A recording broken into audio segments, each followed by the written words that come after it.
The Colosseum in Rome, a giant sports arena built almost 2,000 years ago. The Roman society that created this imposing structure has left many others. From an amphitheater in the Middle East to an emperor's palace in Yugoslavia. From an aqueduct in France to a public bath in England. Impressive Roman structures are scattered across 3 continents. They are evidence of the greatest empire in the ancient world.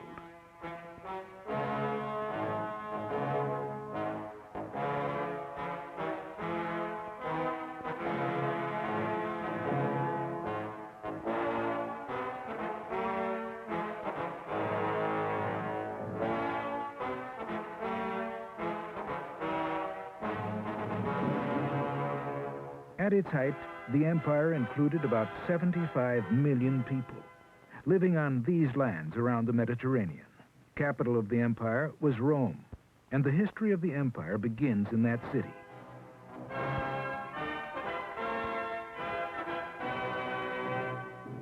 Legend has it that Rome was founded on the Tiber River in 753 BC by Romulus, one of twin brothers.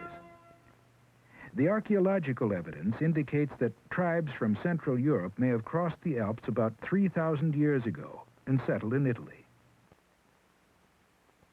A people called the Latins established themselves in the area where the city of Rome later developed. Hard-working farmers built a Latin economy based on agriculture. The Latins were conquered by a people called the Etruscans, who took this part of Italy. The settlement on the Tiber River was taken by Etruscan kings, who ruled the Latin people, and organized the city-state of Rome. Most of the Roman people were farmers, who belonged to the plebeian class. Persons of high rank, the nobles, belonged to the patrician class. In 509 BC, the Romans overthrew their Etruscan king, and the patricians set up the Roman Republic. The main legislative body was the Senate. 2 consuls were the chief executive officers, all elected from the patrician class. Written laws, along with 2 tribunes, safeguarded the rights of the plebeian class. In this society, the basic social unit was the Roman family headed by the father. The highly prized title of Roman citizen granted a man the right to vote and to hold office in Rome. Roman citizenship later spread through the Mediterranean world. Aristides, a professor in Asia Minor, describes it. Your magnificent citizenship, with its grand conception, there is nothing like it in the records of all mankind. Equally important was Roman law, a remarkable code of justice that Roman magistrates administered. Roman ideas of citizenship, law, and government were spread as the Roman Republic expanded. Behind this expansion was a powerful Roman army. A Roman writer describing the military system says, "He who desires peace should prepare for war." Good training and capable leaders built a superb military organization.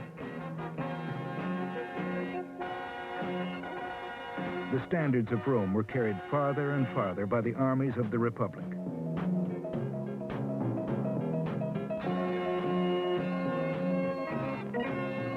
By conquest and annexation, these lands around the Mediterranean were taken by 133 BC. Romans pushed westward into Spain and across the Mediterranean into the hot lands of North Africa. They marched eastward into historic Greece, on into the ancient countries of the Middle East, and finally across the Alps into Teutonic lands. Roman achievements are extolled by the poet Virgil. You, man of Rome, remember that you shall be to rule nations, to make peace and crown it with law, to spare the humbled and to crush the proud. The Romans brought their lifestyle into the conquered cities.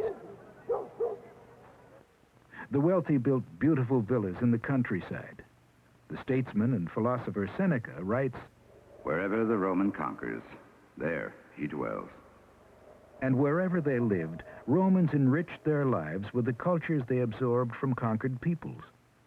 A Roman leader speaks of this heritage. Our ancestors, gentlemen, were good at imitating whatever was worthwhile in the culture of other nations. In fact, they eagerly imitated any promising idea, whether it came from friend or enemy. Roman intellectuals were fascinated by other cultures. Education for the elite included the study of the Greek language, science, philosophy, and fine arts.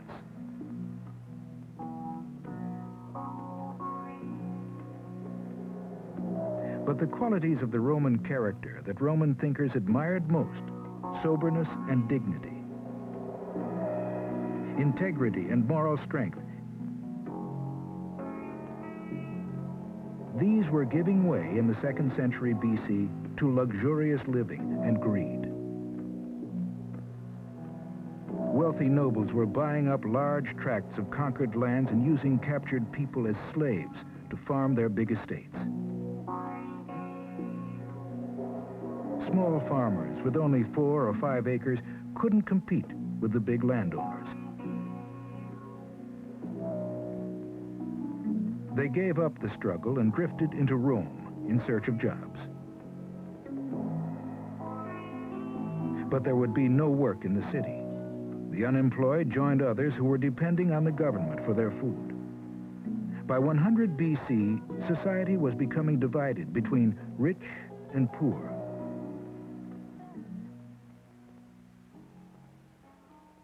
Reformers tried to reorganize the government but failed. Civil war broke out in 88 BC and again in 49 BC, this time lasting almost 20 years. During this strife, Julius Caesar emerged as Rome's dictator in 49 BC. A Roman poet describes him. He possessed not merely a reputation as a soldier, but was fierce and untamable in pursuit of his expectations. When Caesar was elected dictator perpetuus, dictator for life, the orator Cicero said, "We have lost the reality of a republic." Fearing that he would make himself king, a group of senators assassinated Caesar in 44 BC.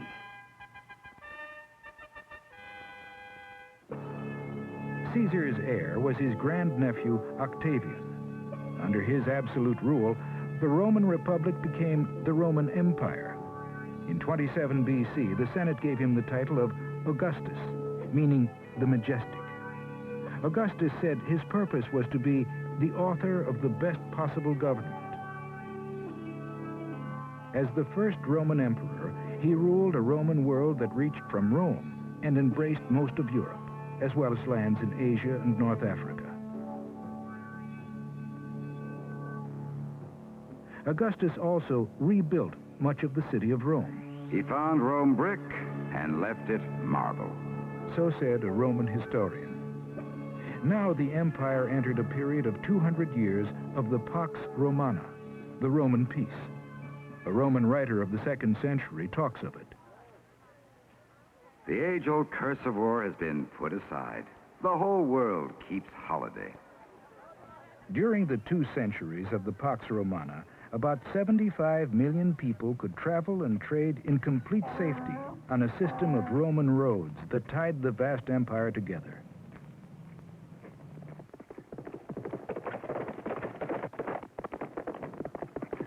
Roman roads reached the most remote military outposts. A Greek historian describes the borders. The frontiers of the Roman Empire were everywhere studded with cities and forts and towers. And the whole army was stationed along them. So it was impossible for the barbarians to break through. Protected by the military fortifications, civilian Romans were living well. Roman women were never confined to the house, as were the women of ancient Greece. They went about in public and were treated as equal partners in marriage.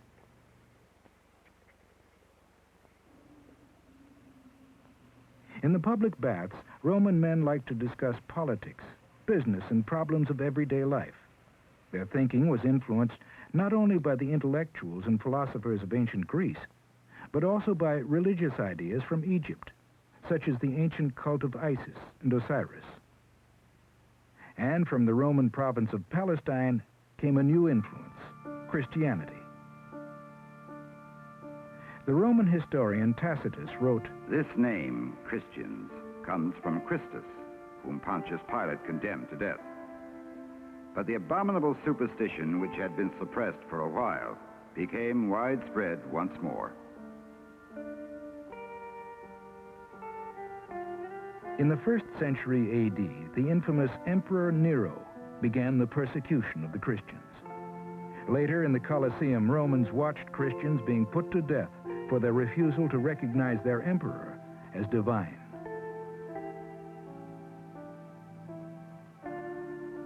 But Christian missionaries gained more converts. The new religion became a growing problem for the Roman state. Pliny the Younger, a Roman official, writes to the Emperor Trajan to report on how he deals with the problem. "This religious mania has spread to the villages and the countryside as well. This is how I have dealt with people who were brought to me for being Christians. I ask if they are Christians. If they admit it, I warn them what the punishment is. If they persist, I order them executed." Trajan, one of the strongest of the Roman emperors, replies to Pliny. "Certainly the Christians must not be hunted down.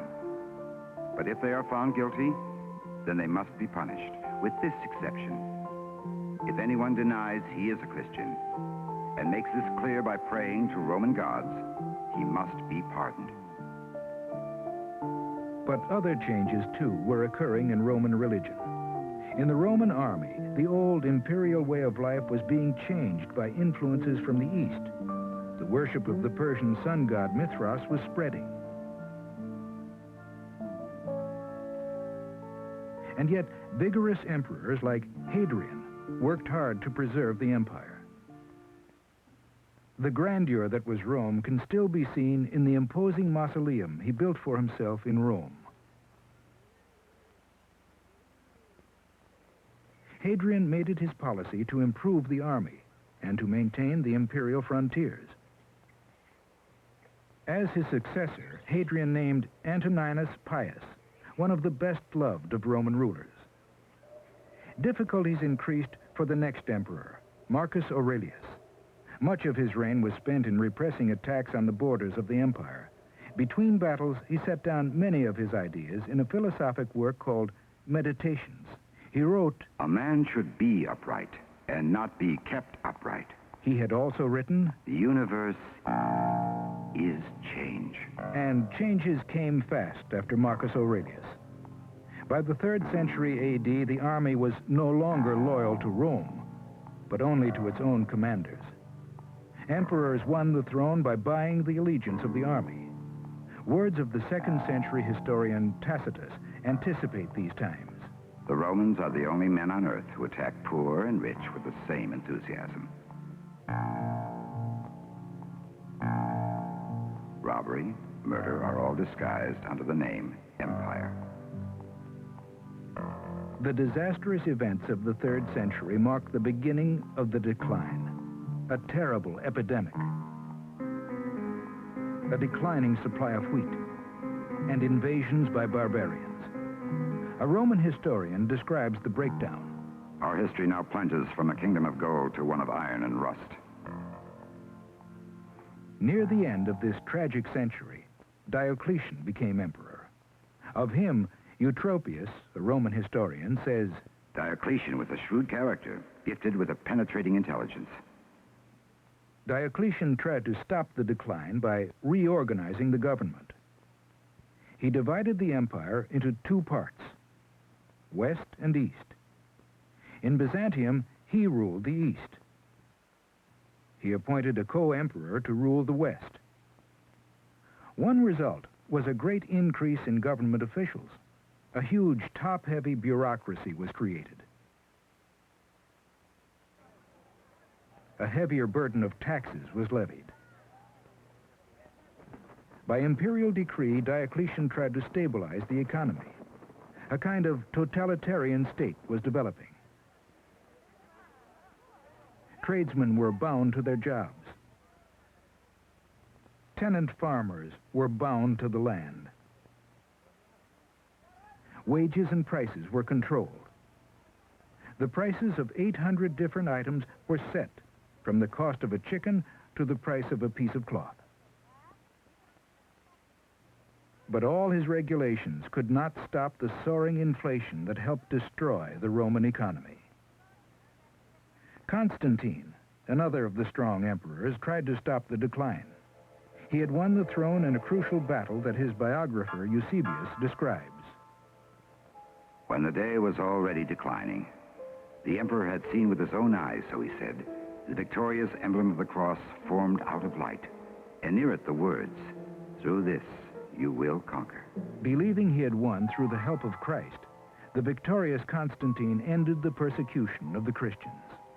In 330 AD, aware that Rome itself was still predominantly pagan, Constantine moved the capital of the empire from Rome to Byzantium and renamed the city after himself, Constantinople. Constantinople became the Christian Rome, the Rome of the East.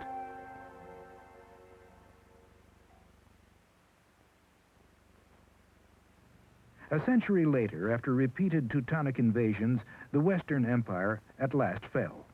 The date was 476. But Rome's gifts, engineering, architecture, government, law, these things did not die. In Constantinople, which became the capital of the Byzantine Empire, Roman traditions continued.